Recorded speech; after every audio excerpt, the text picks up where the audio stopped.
Rebonjour, chers frères et sœurs. Nous sommes toujours devant le Seigneur et nous avons à relire ce matin Ésaïe 51-52. Donc, dans Ésaïe 52, le Seigneur demande à son peuple de se réveiller parce que la marche va commencer.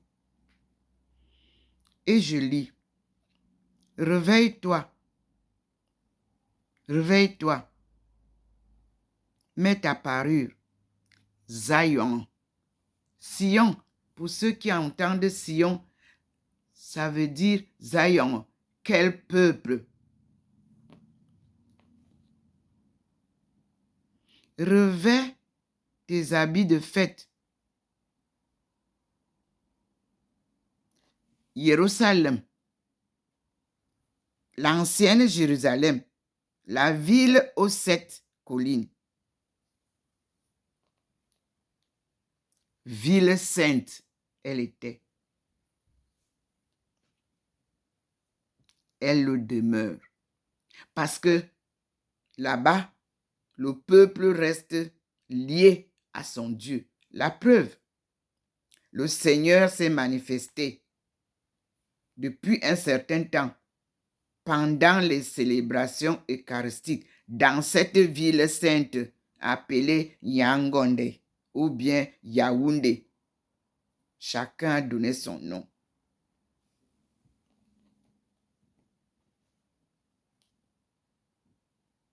Elle s'appelait Ongola, c'est-à-dire la clôture, parce que les étrangers vivaient dans la clôture, les colons. Et la ville a eu le nom de Ongola, la ville aux 7 collines. C'est au Cameroun, mon pays natal, au berceau de l'humanité, berceau de nos aïeux et de nos ancêtres, car je fais partie de la première génération du monde. Le chef s'appelait Béla dans la Bible. Je vous l'ai déjà publié. Dans Genèse 5, on vous parle des générations et des patriarches. Si vous me suivez bien, vous découvrirez que je vous apporte beaucoup de bonnes nouvelles. Je continue la lecture et je reprends. Réveille-toi, réveille-toi, Zion. Car tu ne verras plus pénétrer chez toi ni un circoncis, ni impur. Secoue la poussière qui te couvre. Lève-toi. Jérusalem, ancienne Jérusalem, c'est ce que je dis. La ville aux 7 collines. Jérusalem et trône. Secoue la poussière qui te couvre. Lève-toi, Jérusalem et trône. Dégage-toi des liens qui te serrent le cou. Captive fille de Zion. On parle de la ville de Jérusalem, qui s'appelle aujourd'hui Yaoundé, qui s'appelait Ongola au temps des colons, parce qu'elle était séparée. Les colons habitaient un côté et les autochtones de l'autre. Car voici ce que dit le Seigneur. Vous avez été vendus gratis et vous serez rachetés sans paiement. Car voici ce que dit le Seigneur Dieu. Mon peuple descendit autrefois en Égypte pour y résider. Puis la Syrie l'opprima sans raison. Et maintenant, qu'ai-je à faire ici? Dit le Seigneur. Puisque mon peuple a été enlevé gratuitement, donc le Seigneur dit, et maintenant, qu'ai-je à faire ici? Dit le Seigneur, puisque mon peuple a été enlevé gratuitement. Ses maîtres poussent des hurlements de triomphe, dit le Seigneur, et sans cesse, tout le long du jour, mon nom est outragé. C'est le Seigneur qui parle. Aussi, mon peuple va-t-il connaître mon nom? Il comprendra ce jour-là que c'est moi qui dis, me voici. Je vous apporte la nouvelle du Seigneur. Vous-même, vous voyez comment je suis devant la lumière divine. C'est lui qui parle.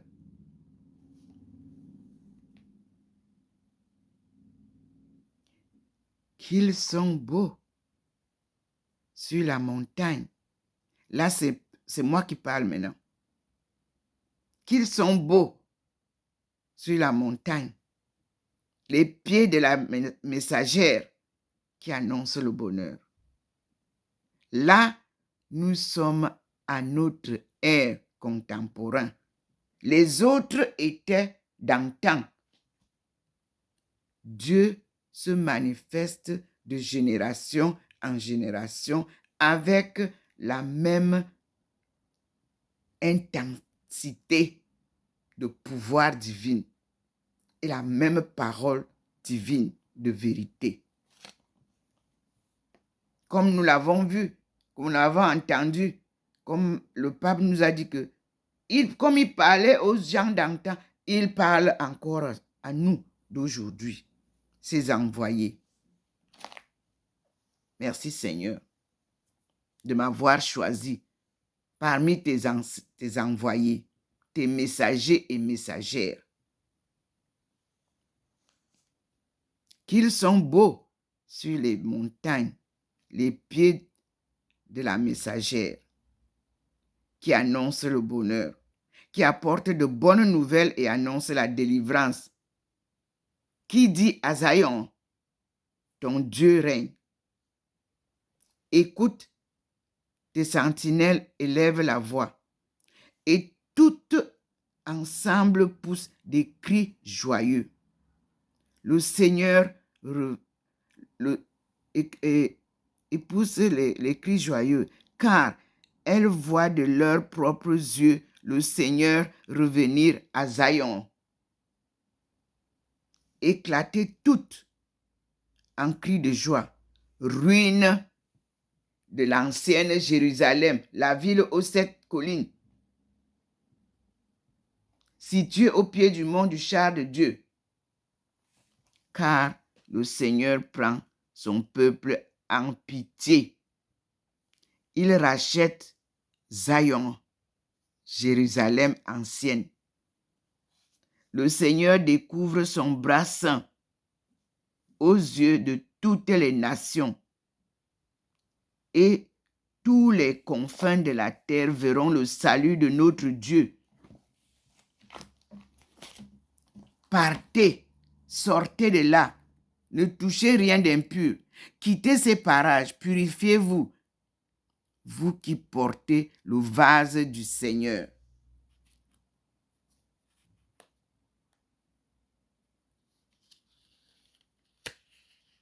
Car vous ne partirez pas avec précipitation. Vous ne vous retirerez point en fuyard, puisque à votre tête s'avancera le Seigneur, et que le Dieu d'Israël fermera votre marche. Alléluia. Gloire à Dieu. Ce message m'avait été donné le 12 juin 1995 à Beijing. Et le Seigneur m'avait dit que ça concernait l'Afrique. J'ai écrit Africa dessus.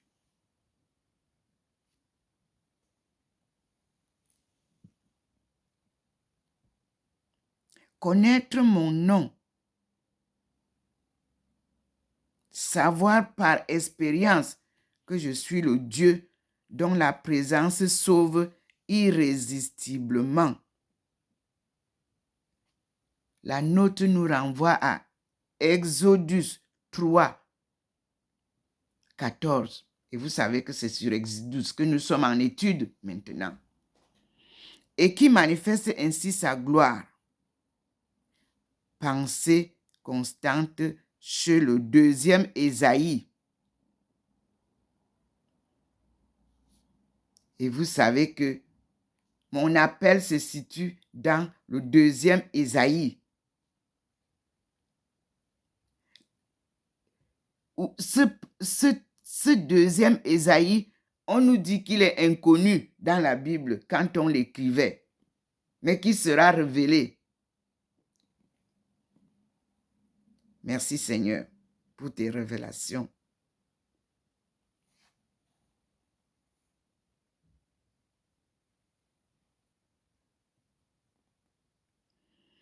Les pieds que nous avons ici au verset 7 qui dit qu'ils sont beaux sur les montagnes, les pieds de la messagère qui annonce le bonheur.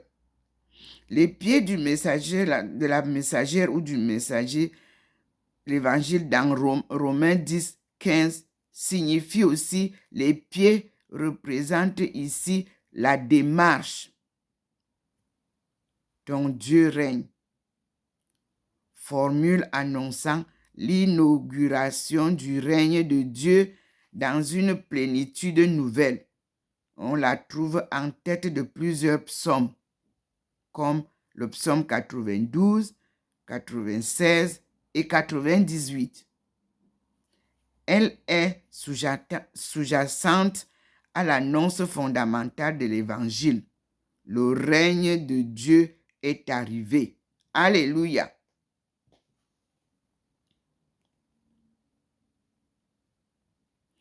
Elle acclamera le triomphe définitif de Dieu à la fin des temps, avec Apocalypse 19, 6.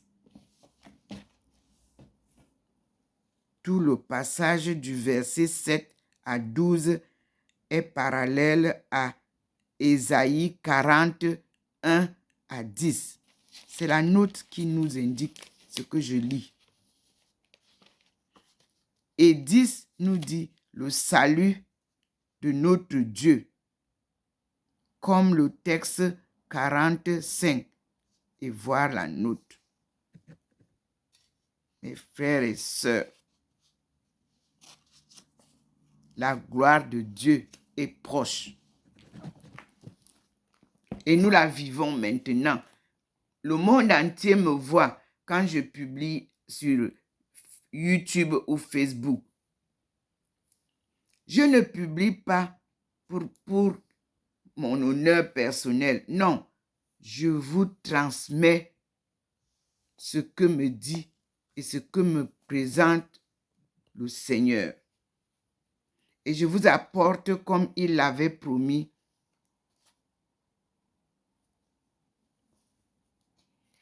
la lumière divine. Comme je l'ai eu à chaque instant.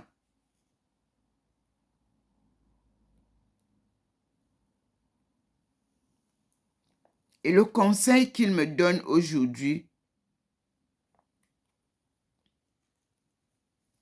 que je vous donne, la piété filiale et le respect des aînés sont les racines mêmes de l'humanité. C'est Confucius qui nous donne ça. Appartenir à un clan. Décentralisation, respectez-nous ça s'il vous plaît. Le clan est très important pour tout individu. C'est ici le carnet du I Ching, la sagesse pour guider vos pas et vos choix. Et je lis, Moi, ça tombe comme ça et je prends, je vous donne. Il s'agit ici des relations au sein d'une structure organisée et durable. Souvent, la famille. Cet hexagone, dont le nom chinois est la maisonnée, souligne qu'elles seront d'autant plus harmonieuses qu'elles reposent sur des valeurs partagées. Et l'attitude à adopter est la suivante. Quel que soit le clan dont il s'agit, interrogez-vous sur la place que vous y occupez, le rôle que vous y remplissez, la qualité des rapports que vous y entretenez.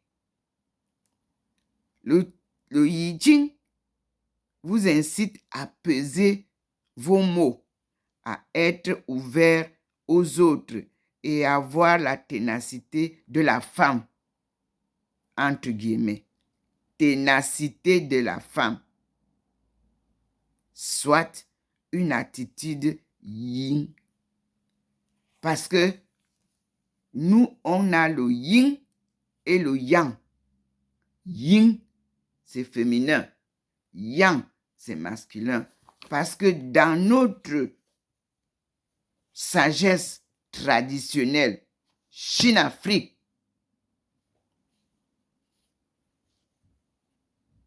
création primitive de Dieu,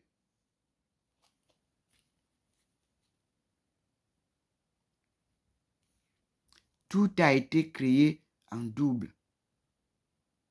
Le jour et la nuit sont deux. Le soleil et la lune, deux. L'homme et la femme, deux. Rien que Dieu ait créé ici-bas est unique. Non. Deux. De même que sa sagesse, c'est-à-dire humaine et spirituelle. Dieu nous conduit avec ces deux, les aspects humains et les aspects spirituels, que j'appellerai divins. C'est lui qui nous enseigne comment vivre en tant qu'humain, dans l'harmonie. Et ceci vous donne comment vous devez gérer votre vie selon non seulement la volonté de Dieu, mais selon son plan divin. C'était la première leçon. Appartenir à un clan.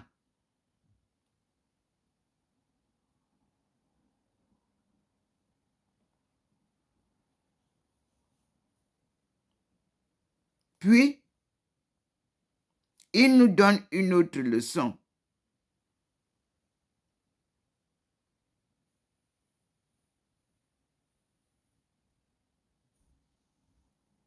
Quand nous avons une période sombre, comme maintenant,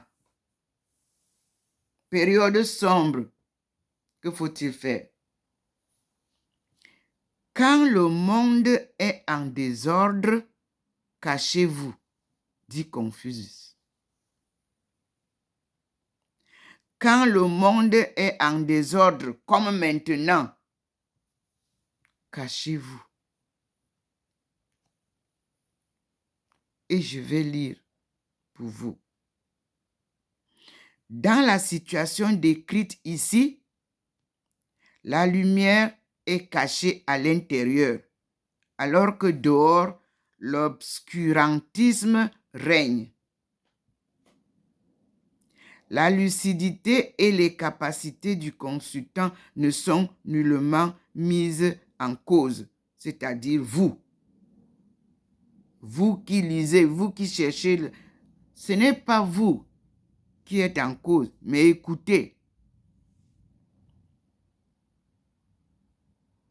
La lucidité et la capacité du consultant ou de celui qui lit ou de celui qui cherche ne sont nullement mises en cause, mais l'entourage refuse de les reconnaître. D'où un sentiment d'injustice et d'incompréhension. Depuis que j'écris, depuis que j'écris, depuis que je publie,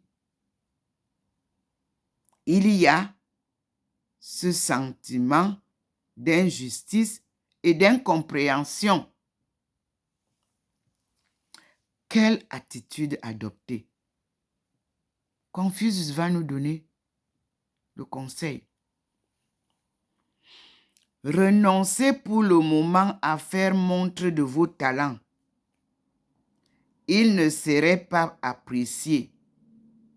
Voiler votre lumière est le seul moyen dont vous disposez pour vous protéger des attaques extérieures. Cet hexagone qui répond souvent à des situations de crise professionnelle incite à une extrême prudence. Ça, c'est le conseil des sages. Confucius. Vous avez ouvert le centre de Confucius là-bas pour apprendre la langue chinoise au lieu d'apprendre la philosophie de la sagesse traditionnelle. Au lieu même de chercher à connaître qui est même Confucius. Il sort d'où?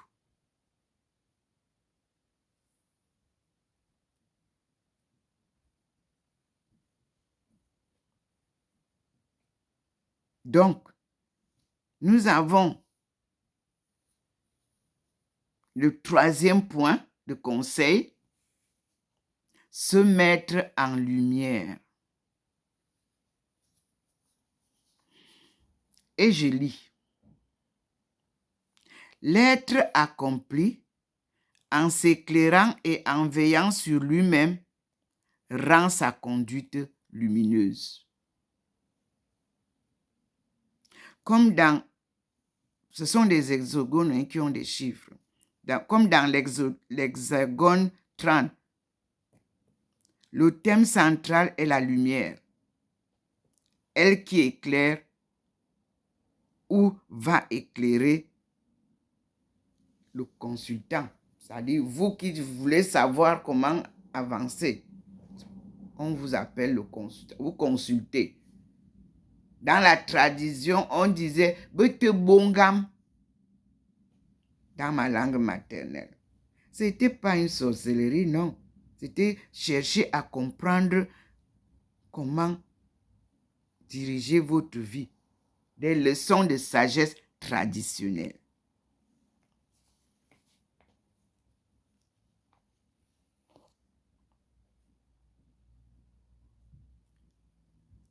On va donc dire, le consultant, mais je reprends, comme dans l'hexagone 30, le thème central est la lumière, celle qui éclaire ou va éclairer.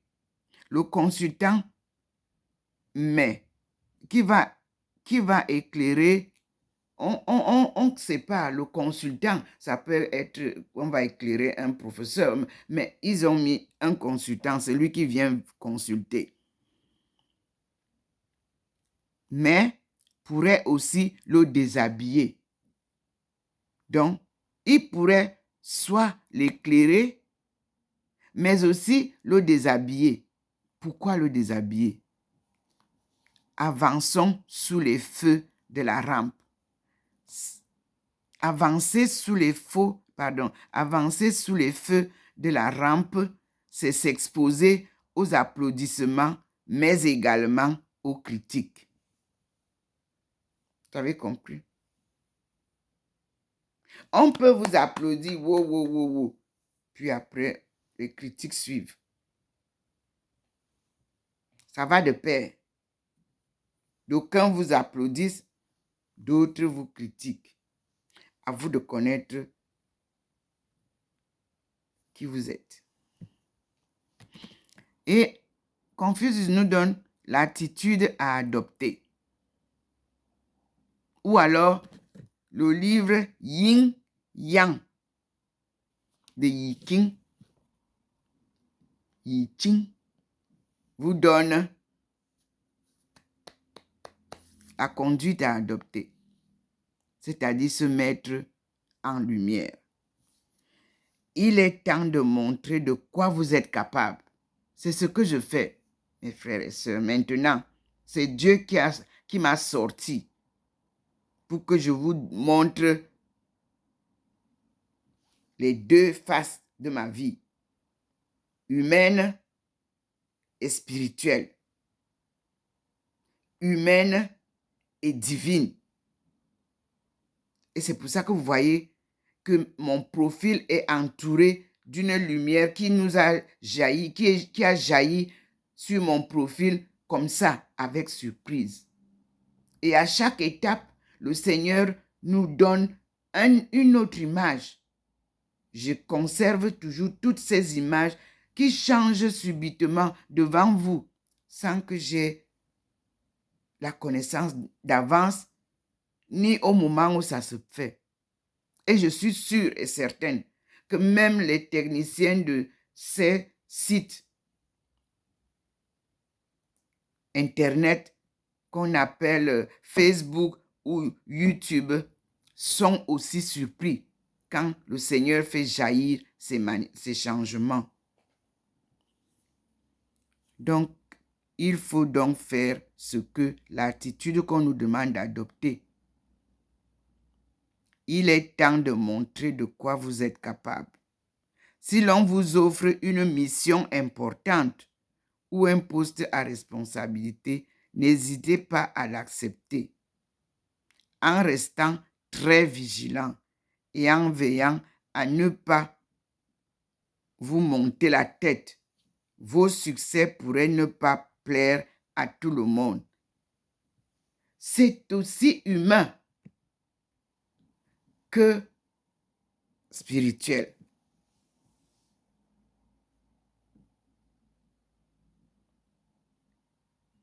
Voilà ce que le Seigneur nous donne aujourd'hui comme leçon à méditer. 3 réponses. Premièrement, appartenir à un clan. Premièrement, appartenir à un clan que nous appelons la tribu. Deuxièmement, période sombre. Dieu nous confirme que nous sommes dans une période sombre. Quand le monde est en désordre, cachez-vous, dit Confucius.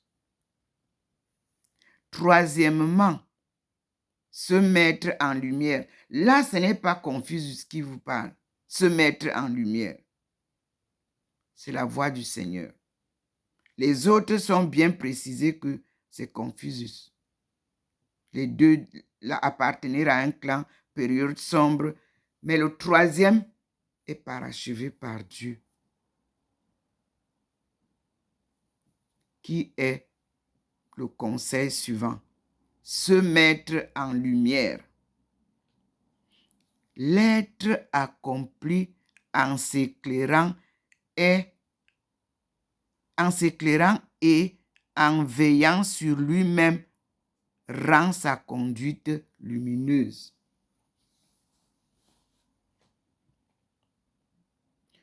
Humilité, détermination, résilience patriotique sont les valeurs de la patience que j'incarne. Un don divin.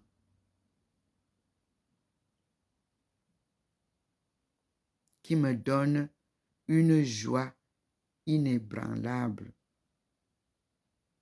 et une foi inébranlable en moi et en Dieu Tout-Puissant, notre Créateur.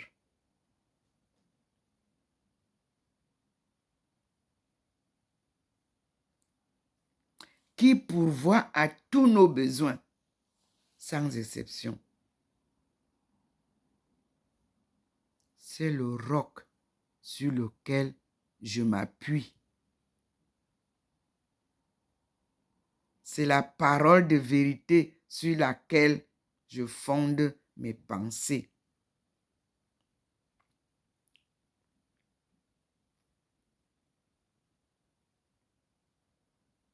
Dieu est mon guide, qu'il soit aussi le vôtre. Et vous vivrez selon sa volonté, dans une harmonie interne d'abord, votre harmonie, votre cœur. Il doit d'abord retrouver l'harmonie pour être en communion avec le Père créateur, afin de vivre ces instants de joie, même dans la souffrance. Lorsque quelqu'un touche à ma joie là, non, Dieu l'écarte de ma route. C'est une joie insaisissable.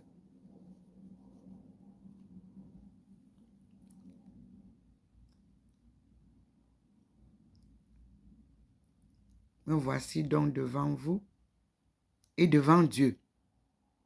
C'est-à-dire, je suis en même temps transfiguré par la lumière divine, mais je reste humaine.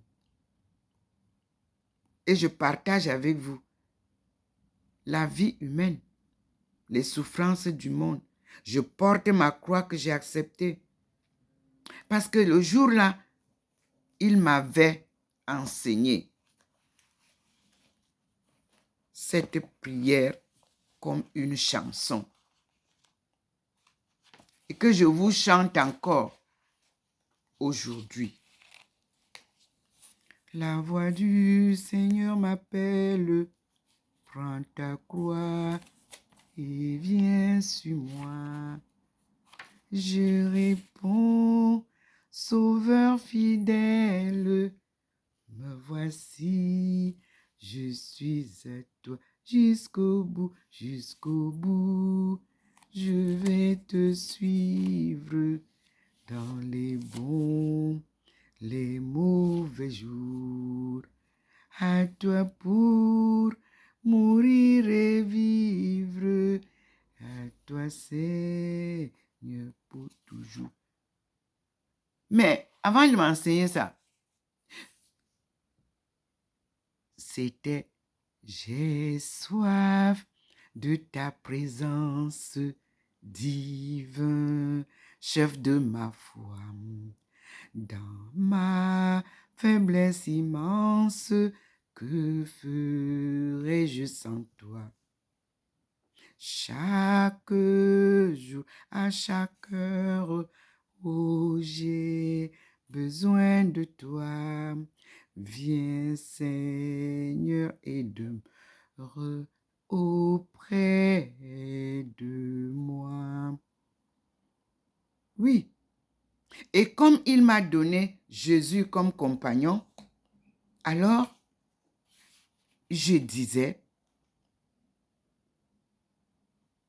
oh Jésus, ta présence, c'est la vie et la paix.